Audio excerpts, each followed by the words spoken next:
Hello. In my last class I have told you how to solve second order non-homogeneous linear differential equation. And in that case I have already told you the general solution is given by y is equal to yc plus yp, and yc is the complementary function and yp is the particular integral. And I have also told you in theorem 1 only small f of x was e to the power ax, that means exponential term. And now in the theorem 2 it is any function into e to the power x, and that function may be algebraic, may be sine, may be cos. Okay, this b of x. And here a is a constant, and practically this formula is applicable when theorem 1 fails. When theorem 1 fails, then this formula is applicable. But I have told you, if theorem 1 fails, then you should do the special form. Last time I have already told you. But if this function is an algebraic function b of x, then how to solve it? I am giving 4 formulas. Write down it. 1 minus x to the power minus 1. It is 1 plus x plus x square plus x cube plus so on. And 1 plus x to the power minus 1. 1 minus x plus x square minus x cube plus so on. And 1 minus x to the power minus 2, that is 1 plus 2x plus 3x square plus so on. And 1 minus x to the power 1 plus x to the power minus 2, 1 minus 2x plus 3x square minus so on. See here, if both are negative, power and the space is negative, then all are positive. And if one is positive and the power is negative, then alternate sign, plus minus plus minus plus 1. Both are same, only sign changes here.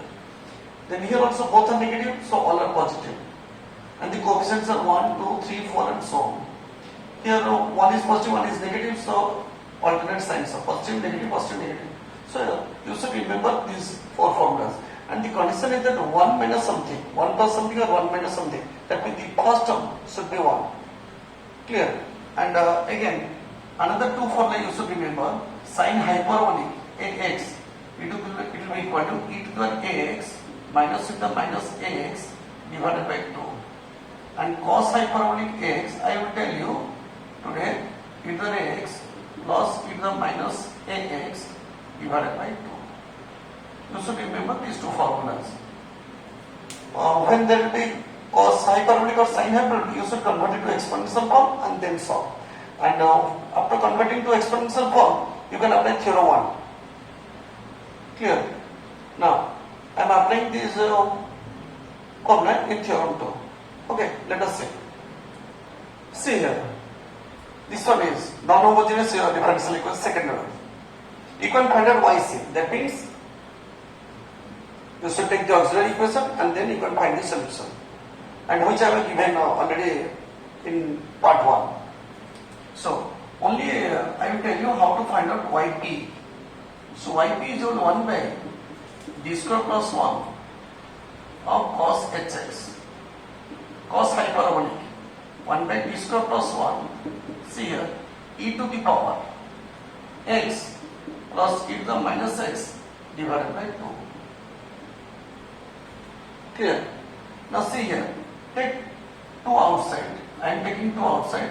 1 by d square plus 1 e to the power x plus 1 by d square plus 1 e to the minus x. So by theorem 1, I am applying theorem 1 here.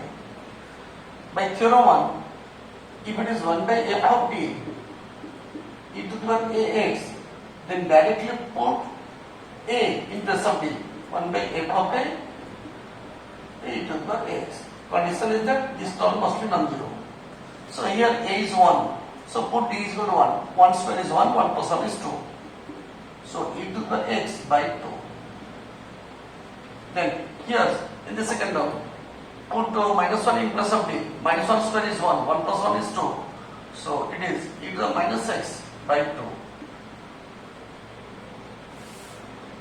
Clear? So now it becomes e to the x plus e to the minus x divided by 2, e to the x plus e to the minus x divided by 2, that is cos hx. So 1 by 2 cos hx. So this is the answer in this case. See here, see the right hand side, x into e to the ax, x into e to the ax. Here function of x, dx is x and a is 2. Clear? So here how to find out yp? 1 by d square plus 1 x into e to the power 2x.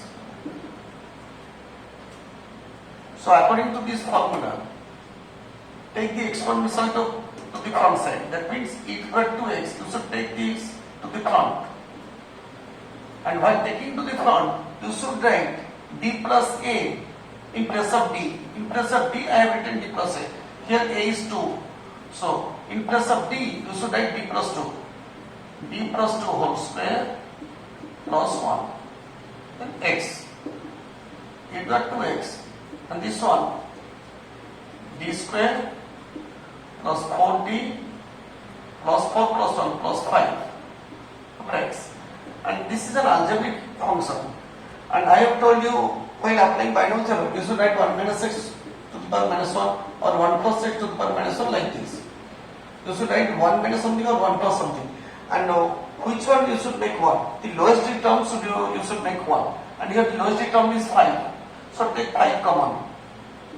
It was 2x divided by 5. Now it becomes 1 plus d square plus 4d divided by 5 x. Now how to do this one? See here. E to the power 2x divided by 5. This is 1 plus x. This total is x. So take it to the numerator. 1 plus d square plus 4d by 5 to the power minus 1 of x. Equal 2x divided by 5. See here, this is in this form, second form. And the formula for second one, 1 minus x plus x square minus x cube plus so on. This is an infinite case. This is not finite. So 1 minus x d square plus 4d divided by 5 plus I am negating all the terms. Why? Because if you take the square of this one, that means this will become d fourth. Fourth derivative of x is 0 and this will become d square, 16 d squares. Look at 16 only d square. So second derivative of x will be 0, then 2ab. In 2ab there will be d cube. The third derivative of x is 0. So I am negating all the terms. So e to the power 2x divided by 5. So 1 into x is x. Then second derivative of x is 0. Derivative of x is 1. So 4 by 5. So it is minus here. Minus 4 by 5. So take the LCM. It will be e to the power 2x. Then 5x minus 4 divided by 5. 5 into 5 is 120, simply 25. So 1 by 25 e to the power 2x into 5x minus 4. So this is the answer. See this question. And here yp is equal to 1 by d square plus 2 of x square e to the power 3x. Use this theorem to take the exponential term to the front. It will become e to the power 3x 1 by, in place of d, you should write d plus 3 because a is 3. So d plus 3 whole square plus 2 of x square. E to the power 3x. I am writing directly d square plus 60, 9 plus 2, 11 of x square. And you should take common 11. I have already told you because this one is algebraic. So e to the power 3x by 11. And if I divide 11, this will become 1 plus this one by 11. Take it to the numerator. 1 plus d square plus 60 by 11 whole square to the power minus 1 of x square. Okay, see here. Is equal to e to the power 3x divided by 11 and apply binomial theorem. 1 minus d square plus 60 by 11 plus square of this one, d square plus 60 whole square by 121 minus 1 of x square. So it will become e to the power 3x divided by 11. 1 into x square is x square and second derivative of x square, and the first derivative of x square is 2x, then derivative of 2x is 2, so 2 by 11 minus 2 by 11. I am separating directly. So derivative x square is 2x, 2x into 6 is 12x, 12x by 11 and minus n is here, 12x by 11. Now expand this one, d4, 0, 2ab, this will be d cube, that will be, so 0, then d square, 36 d square, and second derivative of x square is 2, so 36 into 2, it is 72 by 121. Okay, now simply take 121 LCM and you will get the answer and nothing else. Okay, see here, I have given some examples based on theorem 2 and also one hyperbolic function on theorem 1. So today I will give you some questions on theorem 2. You should do all the problems. Okay.